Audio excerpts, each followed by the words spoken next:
to a Monday night edition of the Buddy Martin Show. Meldon Law Monday on the Buddy Martin Show tonight. And we're going to have a lot of good conversation about SEC Media Days, kind of the first harbinger of spring.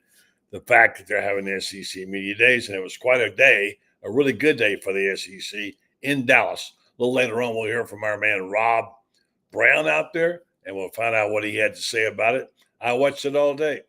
We'll talk to you about that tonight on the show. This is Monday night. That means standing by is the quarterback himself from the Pot Up with Matthews show. He'll join us in just 1 second right here on the Buddy Martin Show. We hope your day went well today. It was a little cloudy and rainy over here, but wound up to be a nice day. Stand by. Buddy Martin Show is on the air. Buddy Martin, call him up and tell him what you're thinking, but be kind because he's doing the best he can. Better, stronger, faster. Mama says that alligators are ornery because they got all them teeth but no toothbrush. Hey, what if the voice calls while you're gone? Take a message. Bye. You ready, champ? I'm ready for this my whole life. I'm incapable of small talk. But that's why you love me, right? Kind of intimidating to be in the presence of so many great athletes.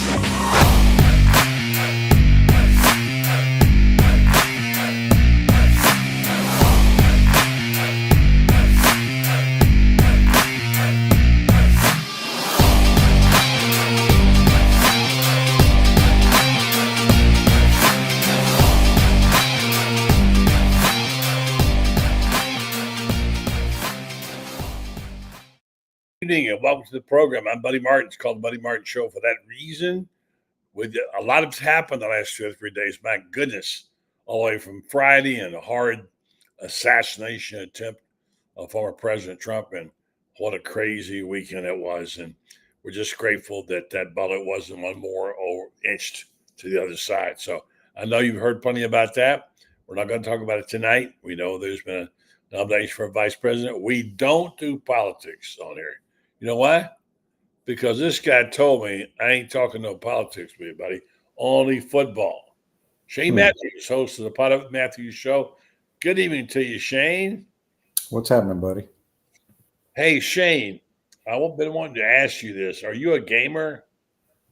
A what? Gamer. Do you play video games? No.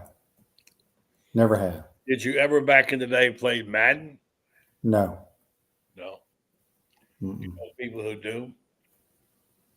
I mean, I know of some people. None of my buddies really play video games. My kids never played video games, so I know there's a big uproar about the new college game. I guess it coming out soon or something. I don't know. Shane, out today, 4 o'clock today. I've got the list of players, Florida players, how they were rated. I don't know much about it. When I was a kid, we played those old-fashioned board games, and it had an old electric tin board that buzzed and the players moved around. Arcade back in the day, and then later on there were more sophisticated games. I didn't get into the video games, but a lot of people really get into it. Tomorrow night, we'll talk about it with Kyle Curtis, who's still grown enough to enjoy that. But I have heard people say, now get this, that the single most exciting thing about this year is not the SEC expanding, but the new EA game that's out. I'm sorry. So I heard don't understand that. They're upset about the possible changing of the stadium. That's a subject for another day. I'm sure we'll have many talks about that, Shane. The changing of the stadium, what's that got to do with the video game? Nothing. Just there's 2 different age groups. The younger people care about the video game, and the older people care about. I told you when I was up in North Carolina, I was eating lunch at a restaurant there, and a Gator fan coworker came in, and very nice guy, and his father was a bull gator and all that. And he said that he was okay with Napier and all the other stuff, but the one thing he was most upset about was what they were going to do with the stadium.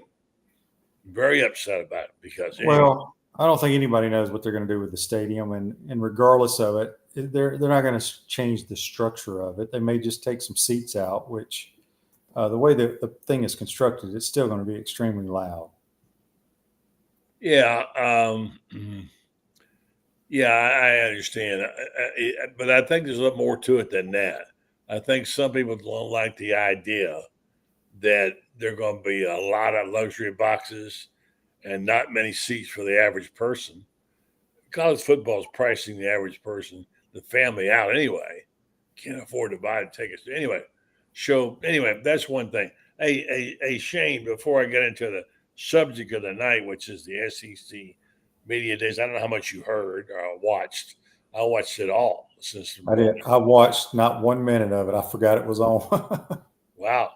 I wasn't home though. I haven't been home all day, so Okay. Well, anyway, I'll catch up on what's important, but it was an interesting day and a good day for the SEC, and I thought Sankey did a brilliant opening statement. It was long, but he made the SEC sound like the second coming, and he had a lot to talk about, but didn't brag. They kept trying to get him to single out Texas and Oklahoma. What's your focus on? What's your focus on? He kept saying all 16, all 16, all 16. He's really trying to not break them out. Wants to make it one tournament. But anyway, so it was an interesting day today. Billy Napier will be on Wednesday. I have a clip later on talking to Rob Browne, who was there.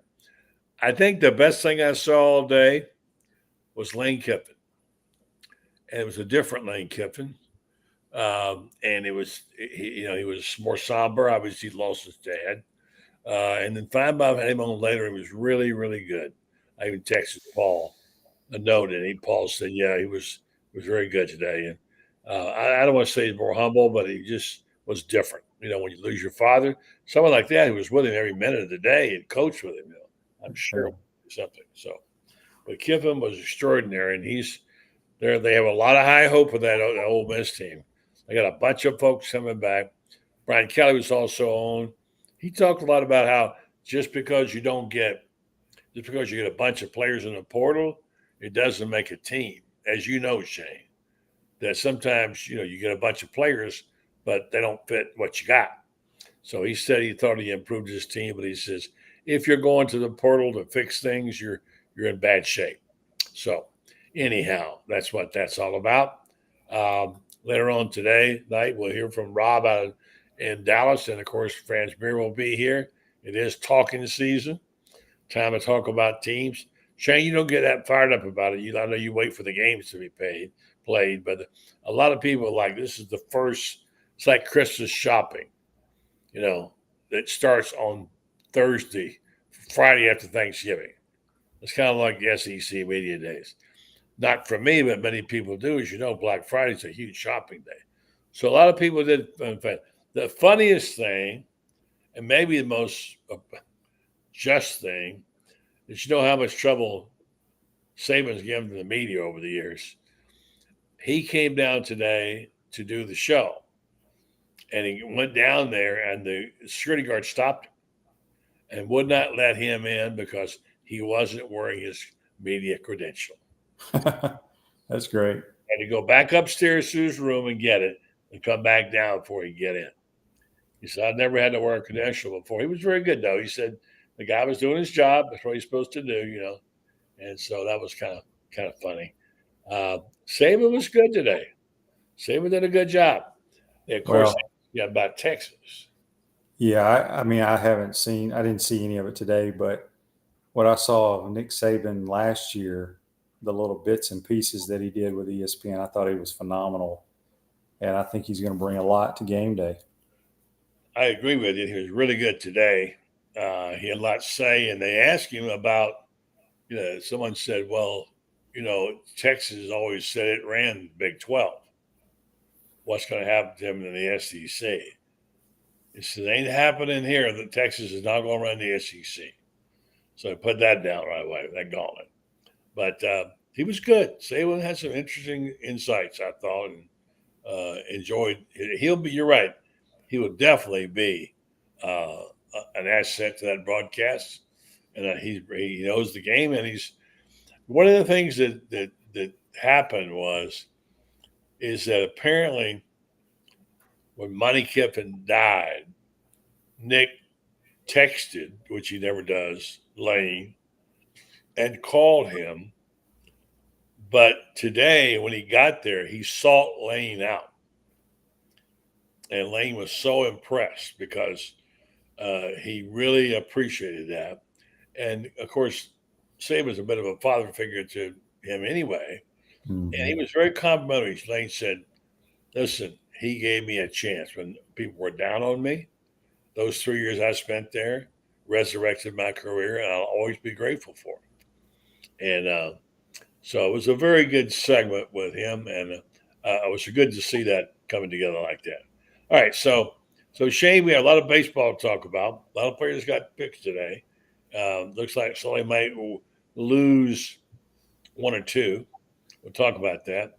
I want to talk to you about how Florida's picked in one place, picked 12th to finish 12th in the SEC. Well, that's not the bottom. There's 16 teams. Owner finished by USA Today, picked them 12th. Anyway, so that's what we're going to be hearing more of. I guess we'll get the picks at the end of the week, and we'll find out what people think. But I heard you on your show today. You're sticking to your guns. You said you think they're going to win 8 or 9 games, or I think you said. I said they could win 7 or 8. Yeah. Look, I'm not worried about what the national people think. Everybody looks at the schedule on paper. Again, 7 of those teams have new quarterbacks that we're playing. That's a big deal to me. We don't know how those teams are going to be when we play them. Like I said, we have to it's imperative to get off to a fast start. And I honestly think we should start the season at 5-0, and I will be extremely disappointed if we don't. I'm with you on that. I do. There's 2 teams on there that I don't think we can beat. I don't think we can beat Texas, and I don't think we can beat Georgia. Yeah. I think everybody else is beatable. One guy on there today on 5-ball picked Texas to go 12-0. I don't think that's going to happen, but we'll see. Well, the league is going to be good. It's going to be fun to be a part of this SEC now. And I thought, again, Sankey was really brilliant today in his deal. Brian Kelly was pretty good today. He talked about how he wanted to see what his team is, how they're going to respond. Both guys who've done well in the portal, Lane and Brian Kelly, both backed off a little of that and said you cannot live in the portal alone. And in fact, Kelly said if you're going to the portal to fill in and plug up your holes, you made some recruiting mistakes you probably can't get over. You got to have a balance in that. You got to have this. Look, got to have the high school players. And he said that you never know and you said this a bunch of times, how these guys are going to mesh. These guys from Portland with their regulars. I mean, they're coming to get the jobs, these people, right? So it depends on the chemistry and how it meshes. Yeah, I mean, I don't know who LSU's gotten out of the portal. I feel like they recruit a lot of kids out of high school. Now, Lane, on the other hand, doesn't sign anybody out of high school pretty much. I bet you 70% of his team is from the transfer portal. Yeah. Which is fine. That's what he likes to do. I don't think he's a big-time recruiter. But you can have some bad apples, or if things kind of go sideways early on for that player, they can be a bad apple on your team and be somewhat of a cancer. So, time will tell. I think Ole Miss, I think everybody knows that watches this show knows I love Ole Miss. It's my second favorite school. But I have doubts about them due to so many new players. And let's be honest, Ole Miss loses the games that they have to win every year. They think their defense is a lot better on Ole Miss than what they were. And while he wasn't bragging, Lane was pretty confident about the team he had put together, but he didn't know until you see him on the field. Talk about bad apples. I heard you comment about it today. Cormani McLean, I think he's from Lakeland, who was a 5-star corner and went to play for Dion in Colorado and has gotten in a bunch of trouble out there, apparently, primarily for not showing up to meetings on time. Now, as we know, came back to Florida and walked on. But as you reported this morning, as I read today, other reports, he's doing the same thing in Gainesville. He's missed a bunch of meetings, even to a point where his teammates are being punished. They're all having to run or lift or do something, do sit-ups, push-ups, whatever it is, because he's been late. And I heard you say today, they need to get that guy out of there. Well, unless he changes his attitude quickly, there's nothing worse than a team being punished for a guy doing his own thing. You know, I've either said he gets his ass beat in the locker room and he changes his attitude, or they just got to ship him out of here. And again, this is nothing against that kid. I've just seen that my entire career, and at the pro level, at the collegiate level, at the high school level. Some guys just don't have great work ethic.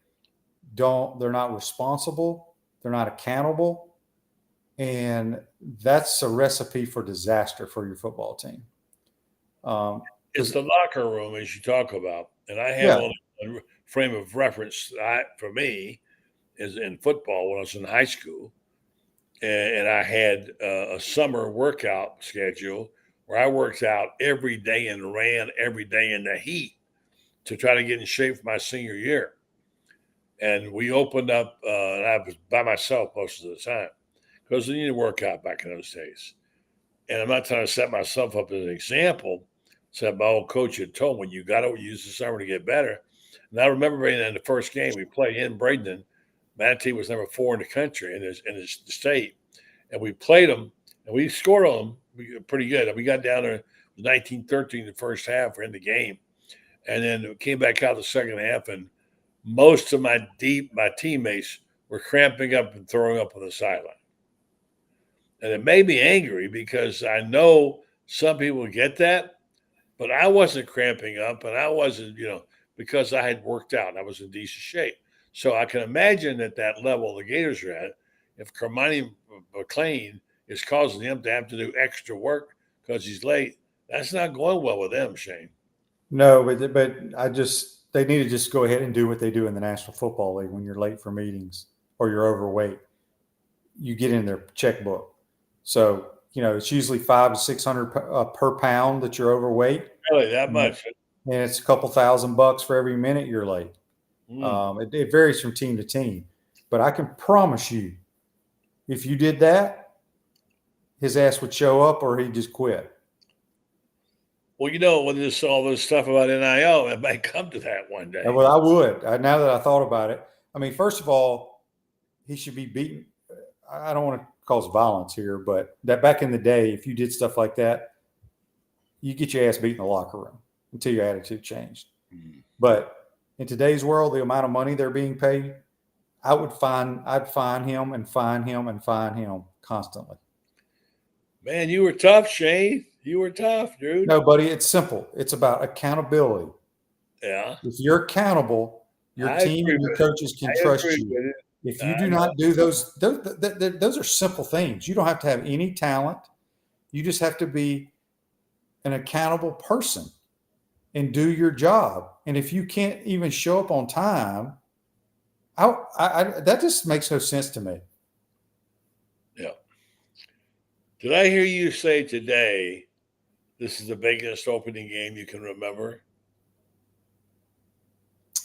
Oh, I would say it's the biggest opening game. I heard somebody say it. Was it you?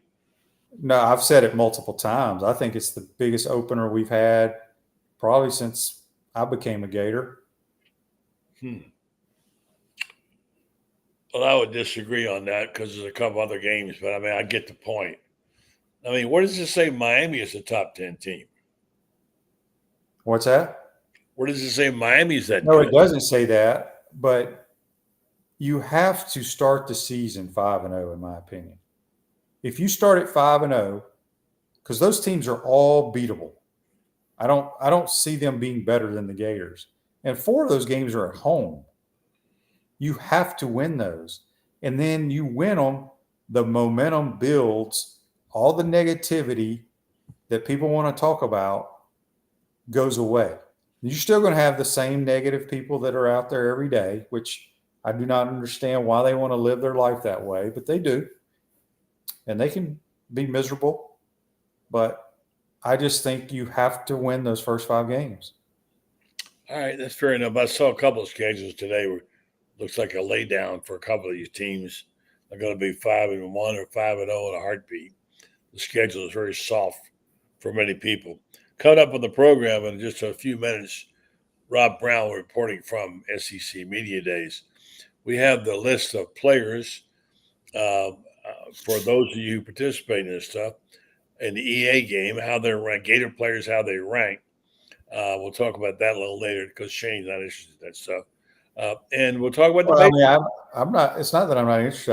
I don't play games. You're like me. I don't either. How far back what players are on there? How far back do they go? They just the current players. It's the current players. Just the current players. Apparently, it's the current players, yeah. We'll get more of it tomorrow night from Kyle Curtis, who's going to get the game and play it today. How much does the game cost these days, buddy? I have no idea. It's a good question, and we'll find out all that tomorrow night from Kyle, who'll tell us. He came out today at 4 o'clock, I think. So when you say, here's just how dumb I am when it comes to video games.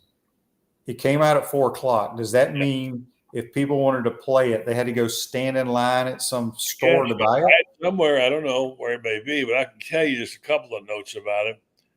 They rate the players. They rank them and give them a grade. And then that's accordingly to how you play this game, is how many players you got, who they are, and I guess who's in the game with you. For instance, Florida's impact players, come no surprise to you, Montrell Johnson, 87 overall, and Jason Marshall, 89 overall. So I don't know what that means exactly, but hey, we'll talk more about it after we do a little commercial break. And we'll talk about the baseball. Looks like Sully may have dodged a bullet on the draft today. And what did you think about Cags being drafted 6? Are you asking me now, or are you going to commercial? Think about it. We'll go to commercial. Come back. All right. It's called a tease. All right. Shane Matthews will be back with me just a moment. I want to tell you about this program. Of course, it's sponsored by many fine sponsors. The chief sponsor being Meldon Law. The folks at Meldon, you've been hearing me talk about them for years. I know Jeffrey's abroad somewhere. I tried to call him today, and I realized maybe it's 7 o'clock in the morning where he is. And they've done many great things here in our community. They have great giveaways this fall. I urge you to be sure and check out their Facebook page, because every week they give away tickets and all kinds of stuff. And also, if you're interested in anything to do with law, they can handle that too.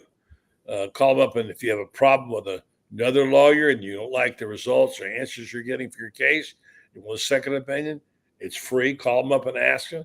They'll talk to you about that. Like Jeffrey says, when you call there, you get to talk to a Meldon. You don't get shuffled off to somebody that you somewhere in Buffalo or something. So Meldon Law, you know about them.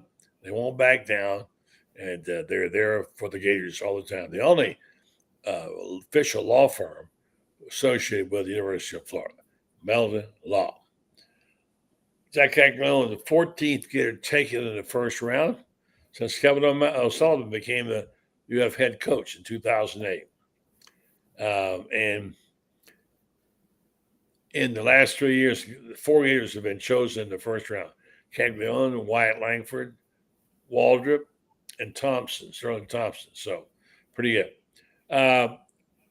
He tied as the 4th highest drafted player in UF history. Highest drafted first baseman ever. 7th top 7 pick in UF history for Florida. He joins Mike Zanino, AJ Puck, Jonathan India, and Wyatt Langford. So baseball tonight, by the way, all-star game. I guess they're having the home run. You watch a home run contest, Shane? No, sir. Me neither. So among the Gators signing Kellen Lindsey, number 23 taken overall. So he was drafted today. His slot value is $3.6 million. He's probably gone, I would say. He's gone. One thing I like about Caglione going to the Royals, who, by the way, they get Freddie Singer, and they seem to be very aggressive in the marketplace. They got this guy, Bobby Witt. What a great player he is, man.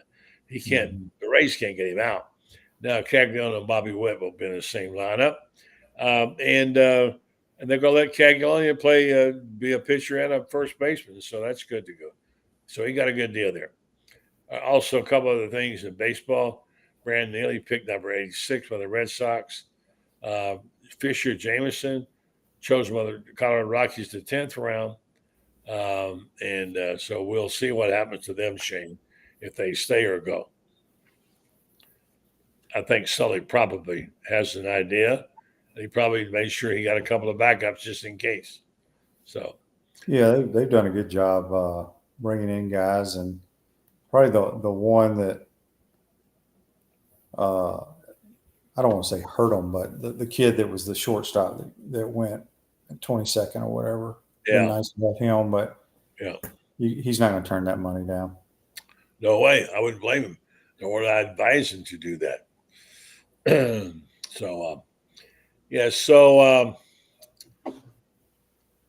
Let's talk about how this team is shaping up.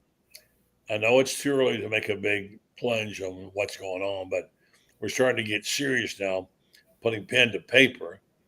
I think we're liking what we're hearing and seeing and feeling, although, as you say, till they win a game, you won't really know. But it seems like, and they're starting getting, they were picked 12th out of 16, but I think there's some people who like what's happening. Now, people out there in Dallas tell me there's a lot of people talking about Florida, so we'll see what happens there. But what's your sense of that? I don't know what people are thinking. I don't think a lot of people around the country, as I said, I think if we go 7-5, which we should have done last year, losing Missouri and Arkansas the way they did, if you're 7-5, I think people are thinking different about this team. I think if we play just barely average defense, this team wins a lot more games. That's what I'm hanging my hat on. I think we're going to be a good offensive football team. I think we brought in better players on defense. He made some changes, as we all know, on the coaching staff on the defense side of the ball. And it comes down, I say it every day on my show. I've been joking around, but I'm saying it every day for the rest of the year.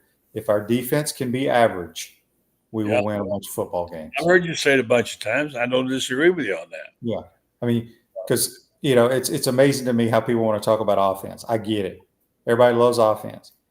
And I'm not talking about we're going to be the damn 85 Bears or anybody like that, or this ain't going to bring Wilbur Marshall back, any of those guys. Just play average defense. Be like 50th in the country in defense. 50th. You'll win a lot more games. Yeah. You take a look at some of those numbers where they were, and you think, how could they even done as well as they did? So I think there's a surge of optimism.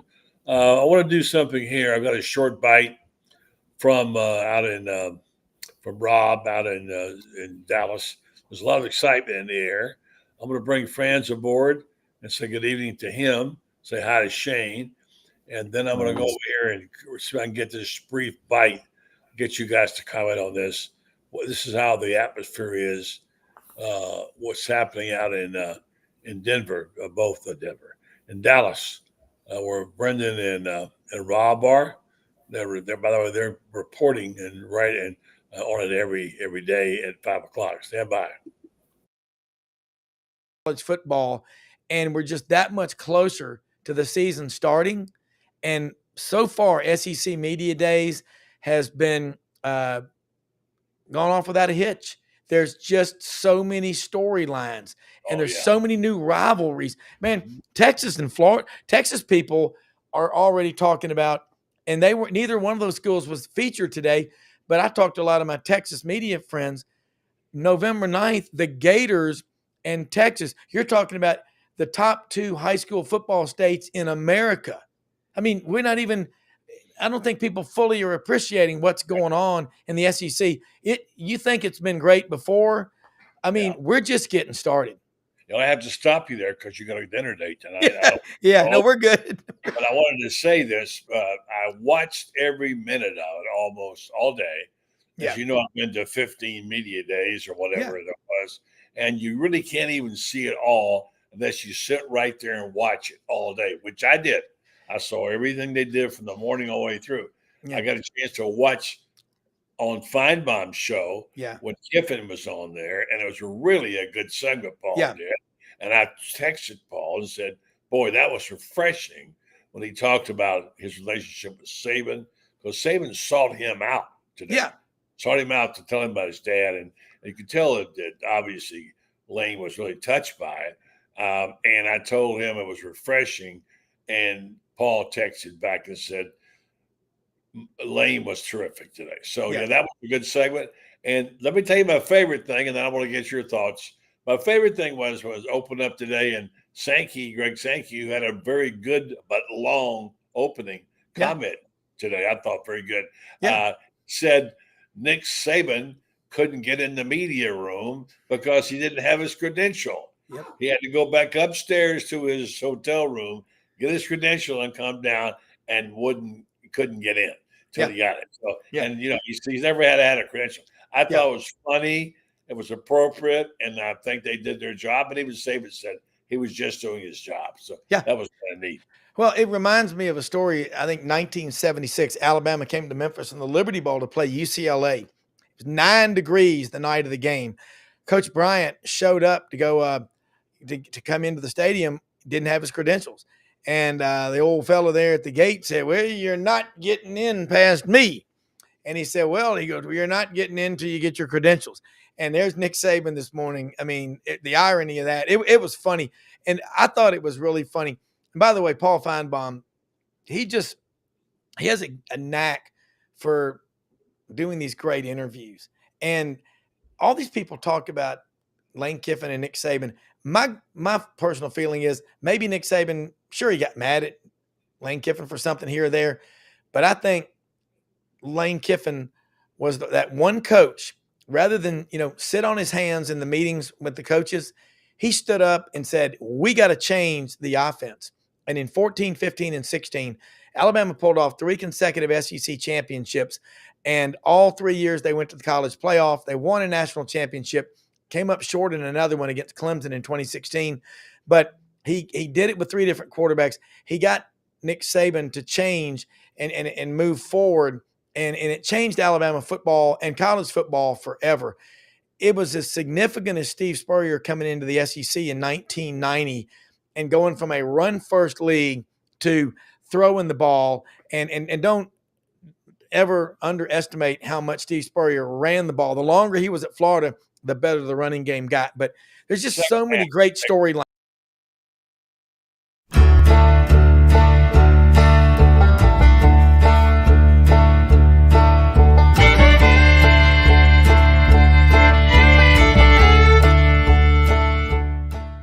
In a perfect world, you'd set a health goal and results would happen overnight. In this world, the real world, it takes time, dedication, and the right support to achieve your best self. The Vitamin Shopp's health enthusiasts are here to make sure you're not wasting a... Boy, where'd that come from? Did you bring that, France? You're sponsored by the Body Shop or Vitamin Shop, but I could probably use a couple vitamins here and there. I think France has got a new sponsor. He didn't tell us about it. Popped it in there. So there you go, talking about your coach again. How does that make you feel ashamed when people say it was the most significant thing that happened since Steve Spurrier came in the league in 1998, changed everything? I can't disagree with that. Let Shane respond to that, then you, Francis. Shane, how did you feel when you heard that? Well, I mean, I think Coach Spurrier not only changed the SEC, I think he changed college football.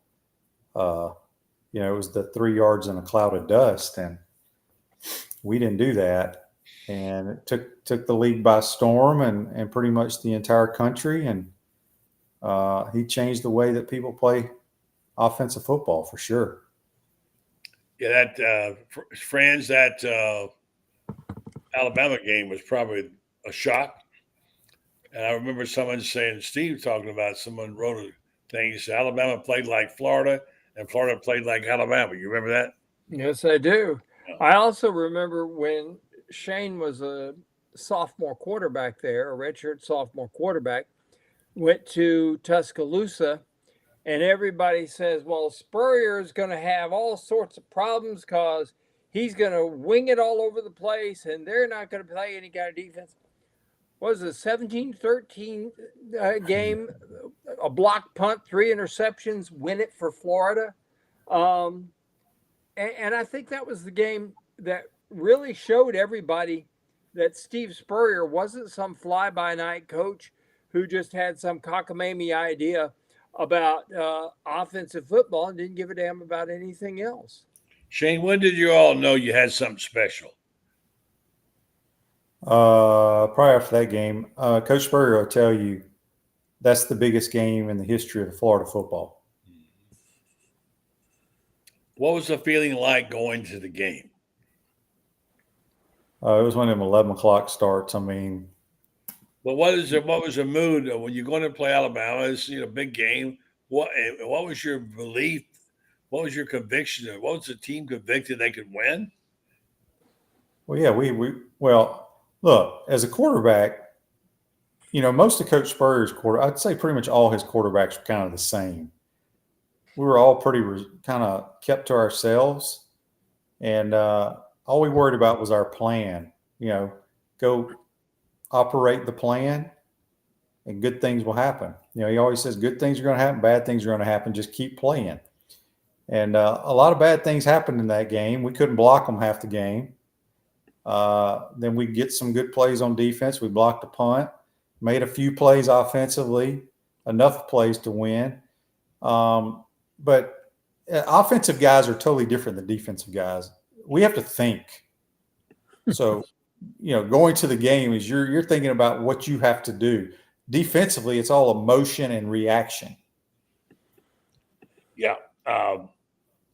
Well, as one who was there, and so was Franz, when it all happened, and we talked about this 1,000 times, we didn't know Shane Matthews, John Reeves knew who you were. He played a big role in helping you get your opportunity in the spring game. But we didn't know much about you. But as he clearly said, and I was standing when he said it, who's going to be your quarterback? I don't know, but whoever it is will lead the league in passing. He flatly said that. I remember. Remember that, Franz? I do. I do. I remember that because Jack Hairston and I, on a day later, Jack Hairston and I are having lunch together, and Jack Hairston said, "That's the same old Steve Spurrier I've always known." He said, yeah. said if he believes it, it's coming out of his mouth. Yeah. And you know what? I'll never forget the Oklahoma State game. My goodness, Shane comes out there. It's like four passes down the field, and then a running play for a touchdown. It's like, we just completed as many passes in one drive as the team the year before completed in any 2 games in the last half of the season after Kyle Morris and Stacey Simmons got hurt. It was hard to believe it was happening for Gator fans. I know that because it was really something. I'll let Shane get out of here and go get ready for his show tomorrow morning. But back in the history now, sometimes, Shane, it's even more unbelievable now when you think about it, because you see, what would you say to Florida's starting quarterback that he should believe in, and how should he respond? What advice could you give him on how to approach the season? Well, Graham Mertz he's a pro, man. I know that, but what would you say to him about long term, if he sticks to it, what could happen? What would you tell him? I'd just tell him, just go do your job. Just be a good leader, be a good teammate, let things fall where they may. It's believing in what you're doing. We always believe what we were doing because we practice. I mean, teams don't practice like Steve Spurrier's practices. I mean, we would literally throw the ball in air for over an hour. And so our spacing you know, I had Kerwin Bell on my show last week, and Kerwin, when I hear him talk, I'm like, this is Coach Spurrier talking. So people should go back and listen to the interview. It was on Friday. And he talked about their spacing and how much they throw on air. And I don't want to say it just makes it easy, but it does, because everybody knows what you're supposed to be doing. And in today's world, this is not just the Gators, it's everybody out there. The way people practice is so much different than the way Coach Spurrier practices. And there's a million ways to do things, but I'm a big believer as a quarterback practicing the way Coach Spurrier did. But look, I think we're going to be fine offensively. As I said, let's just play average defense. Let's be in the top 50 in defense, and we're going to be okay. Yeah, well, like I said, every year goes by that what you guys did in 1990 was even more amazing. Where would it be, friends, if it hadn't happened that way? We'd still be talking about the first SEC, right? Oh gosh, you know, I grew up a wait till next year Gator, and thought we had it in '84, and then they took it away. My dad and my grandfather both died before they ever saw the Gators win the SEC in either football or basketball. You know, I'm writing about it for a column later this week about how, you know, Ray Graves basically told Norm Sloan to take the North Carolina State job, largely because he was afraid that Coach Sloan was going to win the SEC before he did. Because, you know, and as a result, Coach Sloan said, "I'll stay if you'll just give me new office furniture and new carpet." And Coach said, "We don't have that in the budget." He probably wasn't kidding. Looking at well, all right, Dave. Hopefully, there's rumors out there that there's a possibility they may honor 84 and 85 players. That would be good. And I sure hope they do. Unfortunately, Kerwin won't be able to make it, but hopefully a lot of the other players, because there's some dudes that have serious resentment, man. And they should. They should. You know, they're getting up there in age. They've lost a lot of players on those teams, and they need to be honored in some capacity. This guy right over here on this side of the screen could help make it happen. Freddie Weeby's listening. He's called, what's it called, his agency? Making it happen? Make that one happen, Freddie. Let's bring us back for our 84, 85 reunion. All right, guys, Shane Stan. I'll talk to you tomorrow morning. All right, gentlemen. Have a good night. Matthews, all right? Looking forward to it. All right, thanks. Franz, let's talk for a second about the baseball team and the picks and stuff that happened today. We know all about what happened to Cags, etc. It looks like maybe Sully could have dodged a bullet on the draft choices. He lost one in shortstop. What's it look like? Well, he's done very well altogether. I mean, he lost. You lose Caglione, you lose Neely, Fisher, Jameson. Pretty much it. You know, Kellen Lindsey wasn't going to be a Gator. I mean, he signed with us, but I mean, he's first round draft pick, and they knew he was going to be a first rounder, and they knew he was going to sign $3.68 million. You know, it's a little bit more than you and I started out with when we became functioning adults. You know, well, not you, but me. You know, but. You know, Brendan Lawson, the shortstop from Canada who played at P27 Academy in Lexington, South Carolina, didn't get drafted, largely because he told them how much money he wanted and said, "If you don't give me this much, I'm going to Florida."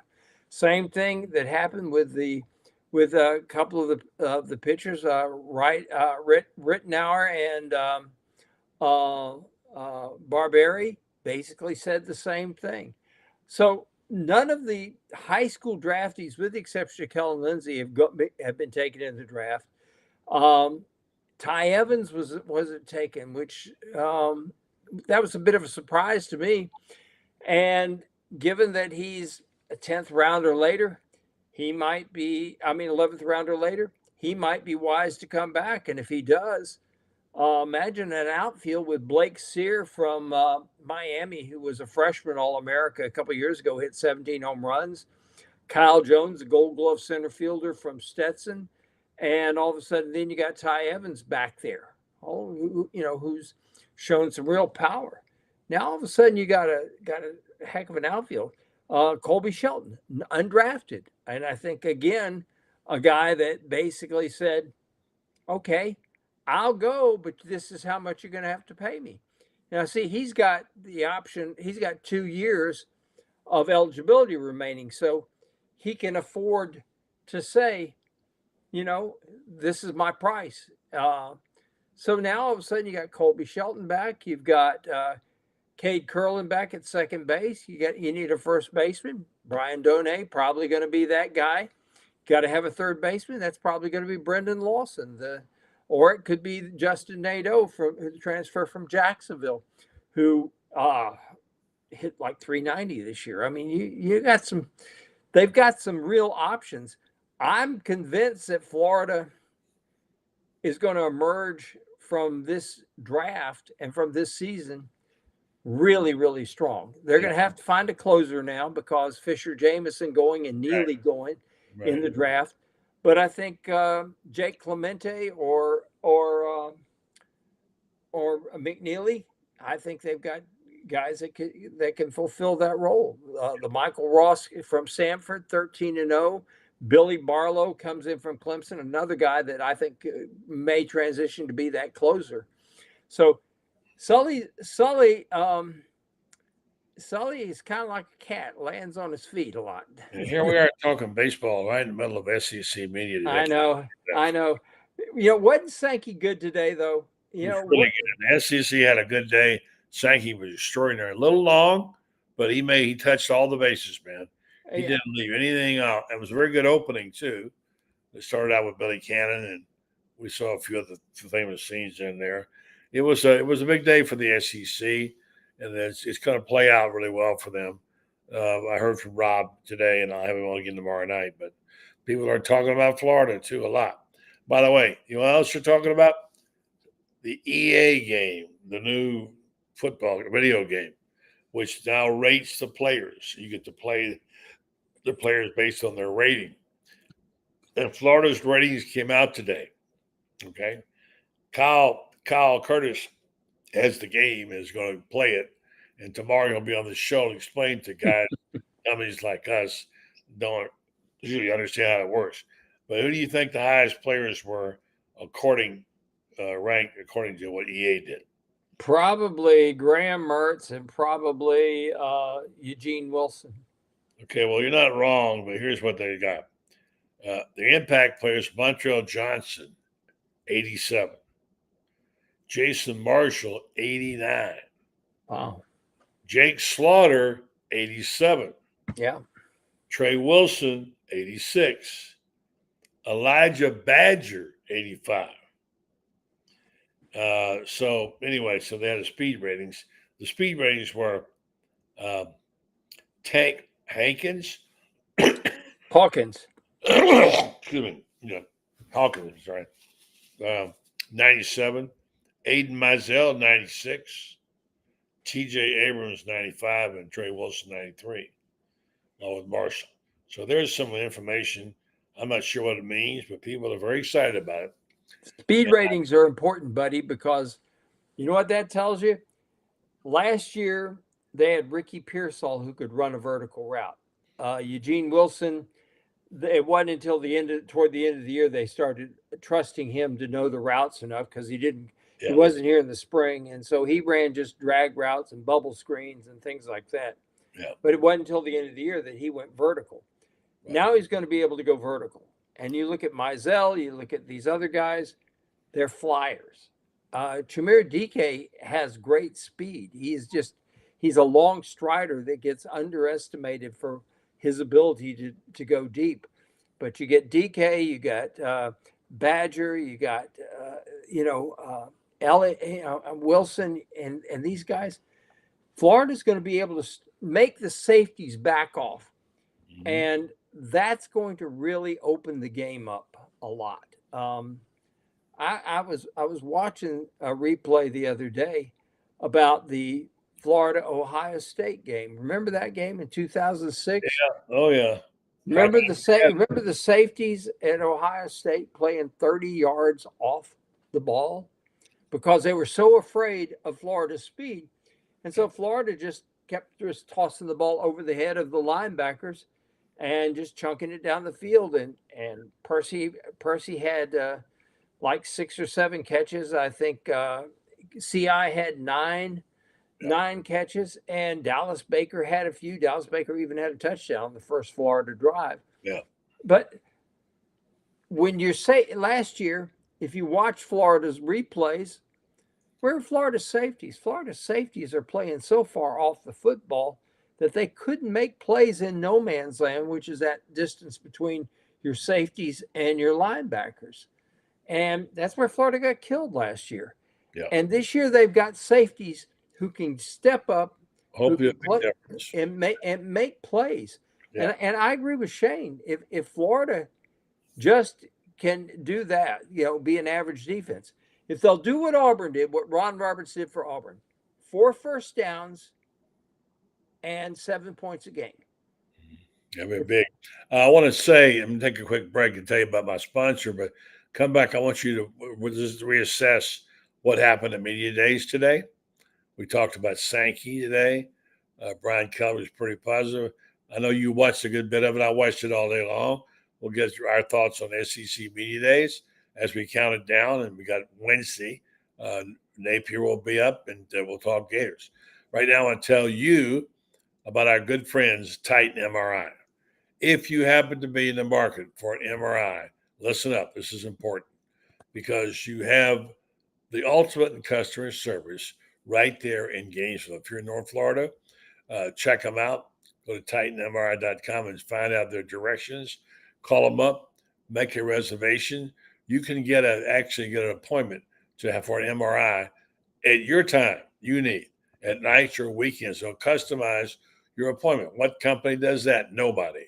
Secondly, if you have an insurance problem and you don't have insurance, they'll take your cash or card, and it's not for a terrible amount of money. It's pretty reasonable. And thirdly, they try to make an experience good for you.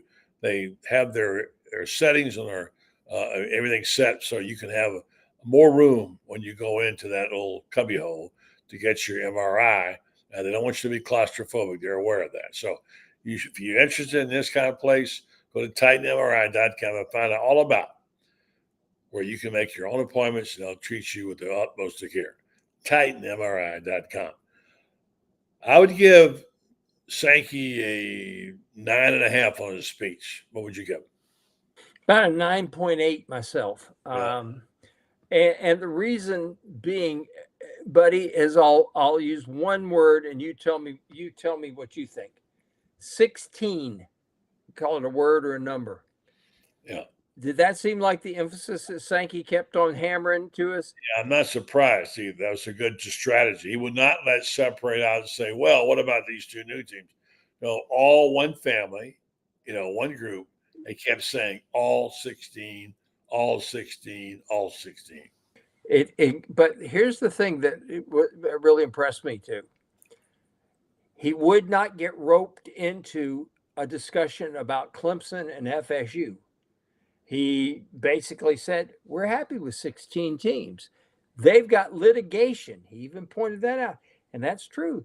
FSU and Clemson, the ACC is going to go 4 corners.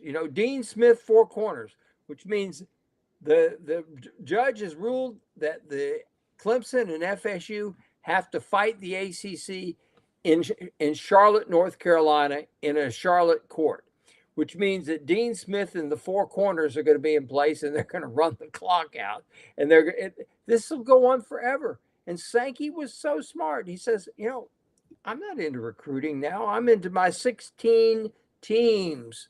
He kept emphasizing that. My 16 teams. In other words, I don't need Clemson. I don't need FSU to have a good conference. And I thought that was as important as anything he said.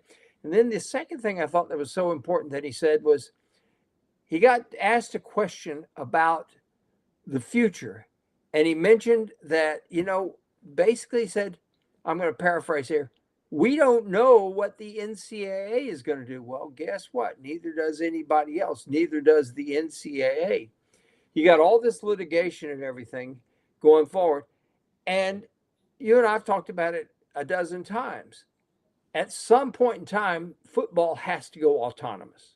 Has to go autonomous.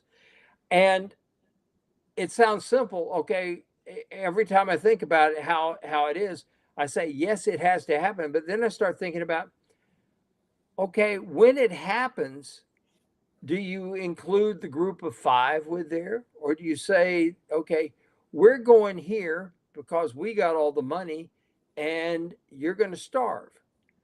And there's going to have to be some common sense here, because where are all the transfers coming from? Some of them are coming from other SEC schools and other power conferences. But you look at how many of the guys that are coming in the transfer portal are coming from the group of 5. You can't let these guys starve if you're going to be using them as your feeder system. Yeah. So you've got, I love the way that he addressed the NCAA. And basically, a question, he says, what is the NCAA going to do? We don't know. Which leads us to this idea that the NCAA has become insignificant. He says, well, are you going to have separate rules for your Final Four, et cetera, like that?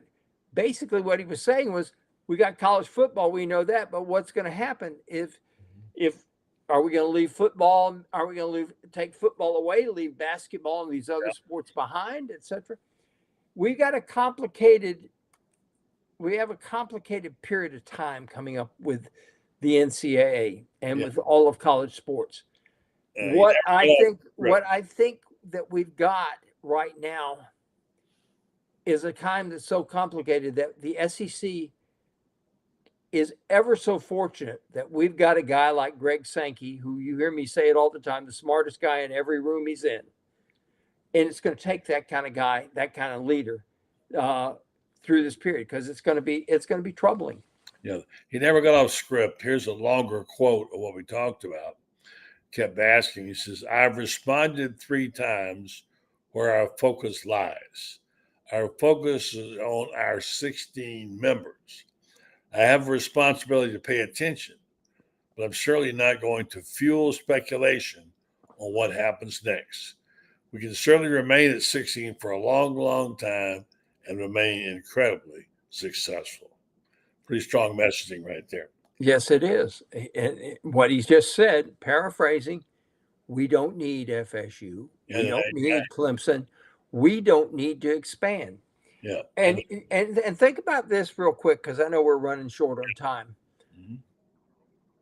Look what happened when the Big Ten did what it did, as a knee-jerk reaction to the SEC expanding. Mm-hmm. Look what the ACC did as a result, because they didn't want to be left behind. Look what the Big 12 did. The Big 12 is now in 4 time zones. Yeah. How many people do you think are going to be staying up late at night for one of those fabulous Rutgers at UCLA games? Great point. And I like the fact that Sankey pointed out they're one contiguous group of states.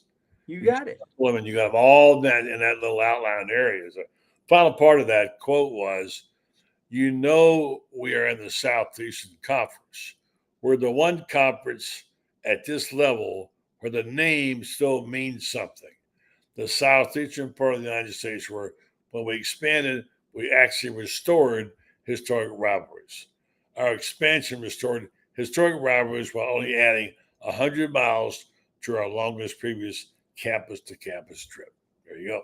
You got it. And this is why I say Sankey is a think first, act later kind of guy. Yeah. Typically. Now, in the case of Texas and Oklahoma, that was well, they can't. We got to act now, because if they hadn't, they would have gone to the Big Ten or to the Pac-12. Yeah. But notice what they did when they did that. They gave themselves a 3-year buffer zone. He even talked about it today and said this is going to be the longest transition to expansion there's ever been. Yeah. But he doesn't have logistical problems. The ACC, can you imagine Wake Forest at Cal Saturday night at 11 o'clock? Are you going to be staying up? I'll be up for that. I'll set my alarm. Yeah. Yeah, exactly. Yeah. The Big 12, you look at the Big 12, you got West Virginia going out to Arizona State, or Arizona. You're in 4 time zones. They've had their map gerrymandered. Okay, the famous and well-known Franz Beard is going to write a column tonight, and I can't wait to read it. And Francis, tell folks, give them a hint about it, and tell them when it's going to be posted. It's going to be posted probably in about an hour. Mm-hmm. And it's going to be basically about Greg Sankey today at SEC Media Days. I know that Lane Kiffin was terrific today. I thought Lane stole the show. He was wonderful. I loved everything about Lane. I even text Paul Feinbaum a note saying how good he was on there, and Paul wrote back he was great. But Lane Kiffin stole the show in the afternoon. I got to tell you. But I will say this. Greg Sankey gave a State of the Union for the SEC. And I thought that it was powerful. I thought it explained everything exactly the way it should be. And I'll come back to that basic thing. Sweet 16. He really, really laid it out that we are a 16-team league. We're happy. We don't have to expand. All you other people have to. We don't. Good stuff. Francis, I look forward to reading it. Thanks very much. Great stuff. Talk to you later in the week. Talk to you, bud. Thank you, buddy. Right now, I want to tell you folks about a company called Restart Medical Research. And they're a longtime sponsor of this program. And also some good people in Ocala who do wonderful things for the community there.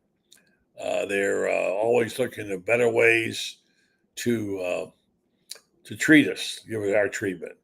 And we want to let you know, if you like to know more about them and you like more on what they agree, what they believe in, are these clinical research trials.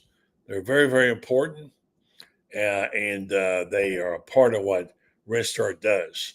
They're able to get new investigational medications because of it. We urge you, if you would like to take part in some of these clinical trials at no cost to you or your insurance company, to go to restart.net, look up what they've got going on. They're always doing different ones, and see if you can take part in it. In some cases, the compensation covers your time and travel, and you might be the beneficiary of some investigational medications, or in some cases, devices not otherwise open to the public. So check it out. Restart Medical Research. Seeking tomorrow's answers to the health questions of today. Thank you to Rob out in Dallas. I got to get used to saying that. And he'll be on again tomorrow night, Rob Browne.